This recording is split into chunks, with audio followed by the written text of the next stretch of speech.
Madam Zia জন্মেছে ৪৫ সাল, এরপর আর মরে নাই অমর মহাকাল। আমার ম্যাডাম আপসীন, বাংলাদেশের ঢাল, গণতন্ত্রের মা ম্যাডাম, দেশের মায়া জাল। ম্যাডাম ছিল ভয় ডরহীন, গুণবতী নারী, রূপ ছিল তার হুরের মতো সাত আসমান ফাড়ি। ম্যাডাম ছিল রানী পর্ত, অভিজাত শাড়ি। ৬০ সালে ম্যাডাম এলো রাজা জিয়ার বাড়ি।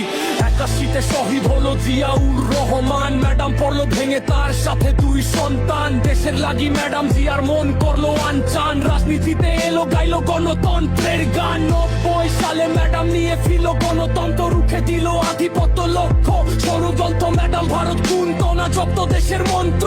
ম্যাডাম তাই তো দলের উঠবে সবার স্বতন্ত্র। ম্যাডাম কবু পালায়নি, ছিল কারাগারে। দেশের টানে ম্যাডাম ছিল দেশেই, বারে বারে হার মানেনি। শত জুলুম শত অত্যাচারে ছিল ম্যাডাম বারংবার মা মাটির ওই তারে। কিসের জামাতো কি বিএনপি, ম্যাডাম সবিশেষ। ম্যাডাম ছিল মা এর সেই আঁচলের ওই রেশ। ম্যাডাম ছিল আকাশ মাটি ধানের শীষের আবেশ। ম্যাডাম ছিল জনতার ম্যাডামই বাংলাদেশ।